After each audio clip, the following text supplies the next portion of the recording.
Hello, my name's Chris Lloyd. I'm Deputy Editor of the Northern Echo, and I'm joined on this historic but rather sad day by George Houghton, the outgoing chairman of Darlington Football Club. So, George, what has actually happened today, or what is happening today? Well, over the last week, in fact, over the last 4 weeks, I've had advice from, obviously me directors and me financial people. I was working in America, and I came back just about last week, and they said there was a financial problem. They needed more money again. And when you come back and said they needed £300,000 to fill the wages again, and after putting millions of pounds in, we had to look at it because there's a credit crunch out there. So really, at the end of the day, I've brought in administrators from Leeds to give me advice. They're here today to put it into administration to make it successful, to go forward, of course, if they can get true investors, which I'm happy that the club is running in a really, the infrastructure is it's all there now, and it's ready for anybody to walk in and take over. So as of this moment, Darlington Football Club is going into administration? It should be in my administration by about 3 o'clock this afternoon. Right. So how much is owed and to whom? Probably, well, it's quite I'm the biggest debtor. Oh, right, are you? Right. So, yeah, it's in the millions there, but never mind. How many millions? About 3. About 3 million, yeah, right. 3 million.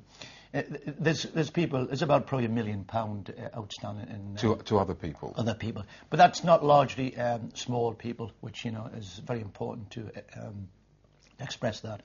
It's people like wage roller, which one of my ex-directors signed, which is going to cost the company a lot of money. It was 350 grand. Extortion, by the way, it was, but never mind.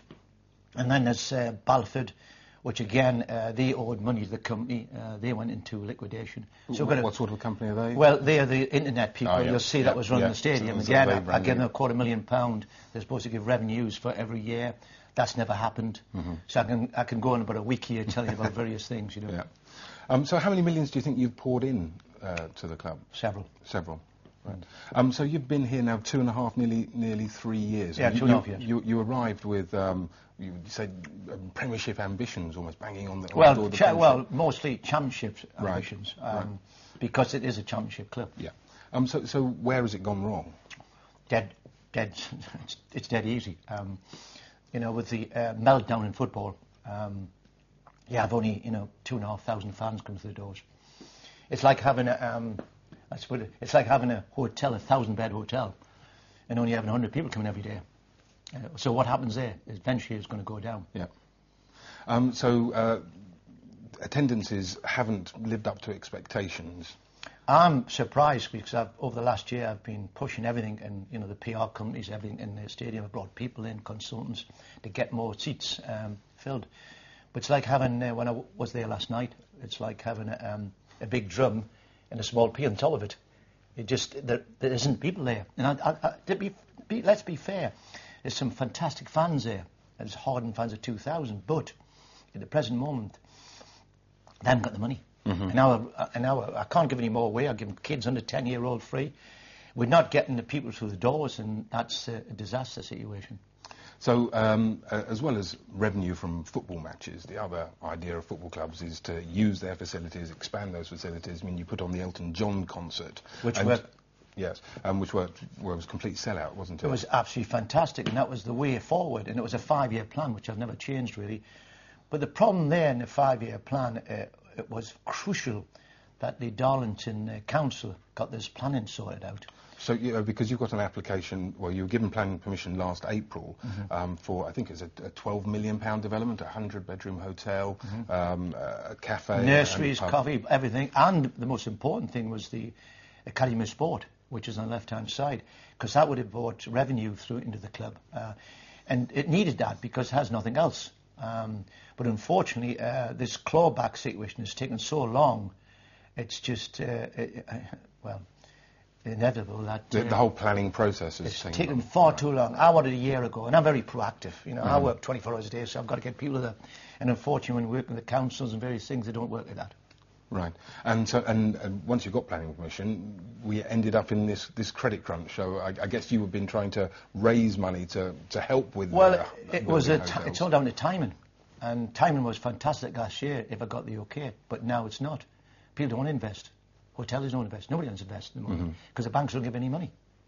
So that's the it's a chain of events. Yes, and I suppose you can't see any way out of it other than getting out of it, because it will take several years to build a hotel and kind of raise the revenue that way. Attendances are still not rising to meet the day-to-day running of the club. So you're having to pour money in all the time. Well, I've had no help from anybody.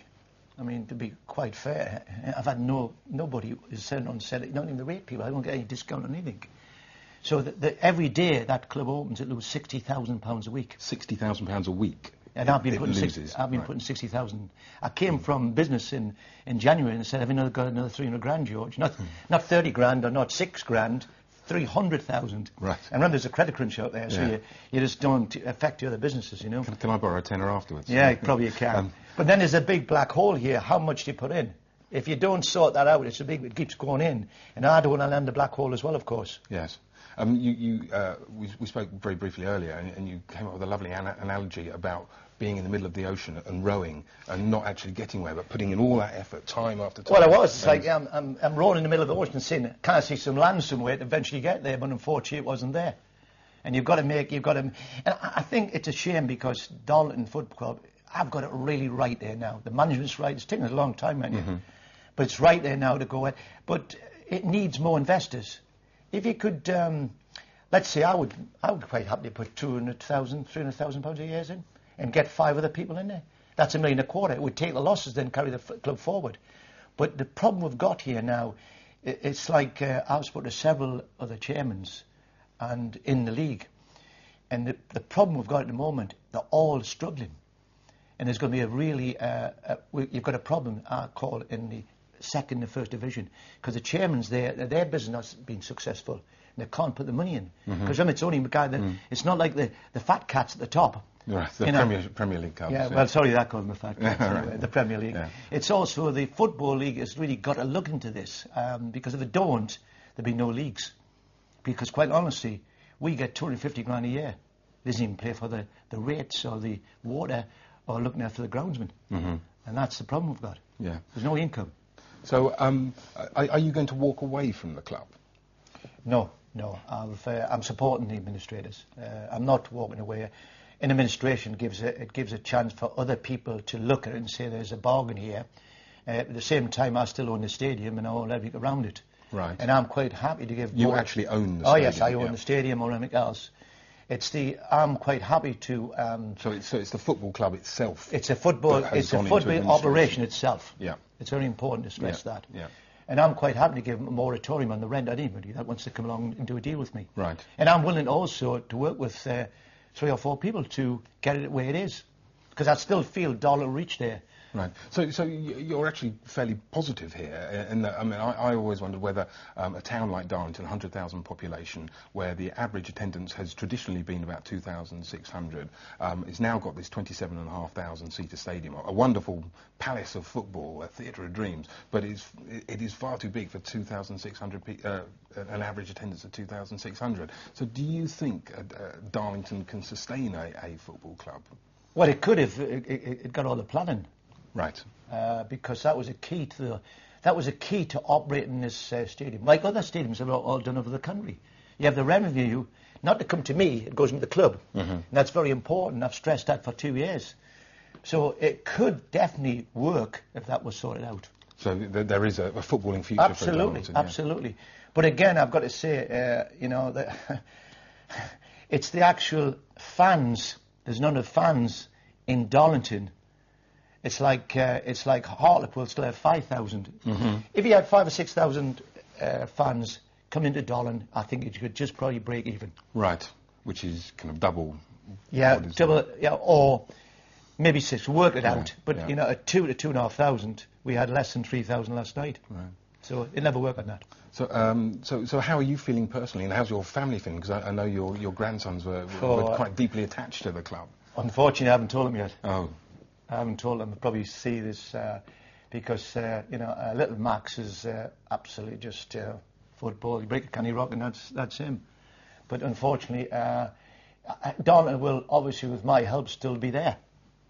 So it's not. I don't want to see the end of Darlington, after 125 years. I want to be successful. That's why I'm still willing to back it. Do you regard this as a failure for yourself, or? Not really, no. It's a failure on behalf of other people.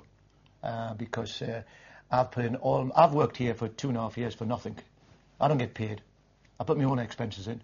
And so has a couple of other directors. We've drawn no monies out. We've helped it. But at the same time, you've got to be very careful how you go forward. And if I could see an end to the situation, what it needs is 5 or 6 people in that club operating together to lose 200 grand a year, or the Football League get some more funds instead of £250,000, which will never be successful. They've got to say, by the way, here's some money to run these lower clubs. And if they don't, you're going to have no clubs whatsoever. It's very important that to stress that. Right, to get more people in and... Absolutely. On a local basis probably as well. Local basis, but I mean, it's got to be backed by the league to get some money from the... I mean... From the big boys. The Premiership getting 50 million. Mm. We get 250. You know, it doesn't work out. Yeah. Right, well, and finally, George, on a sad day for Darlington Football Club, do you have a final message for the fans? Yes, I've did a press release actually, and you know I feel sorry because I've been some of the families I've met, you know, the little boys, you know, I can see them, but the message I've got is very important. I like to read this out because it's very important. I read this because it's for the fans really, and it'll only take a couple of seconds. I've got this. I intend to support the ministries in this process, and if any serious investors can be found, I'm ready to stand to continue my involvement and to keep a professional football alive in Darlington. To the fans on a personal note, I'd like to thank the players, the management and the fans who have tried hard to achieve this success. The support and that of others will be needed to take the club forward. DFC needs more active support from the town's institutions. Very important that, and the larger of the loyal fans, of the larger, what I told businesses, okay? There's a strong case for getting involved, but the financial plan I had no longer is viable in the present economic climate. Because, let's face it, there's a big credit crunch there. Okay, well, thank you very much indeed for your time, George, and I wish you all the best of luck in the thanks future, very much. and good luck to the It's a club pleasure. as well. Thanks a lot.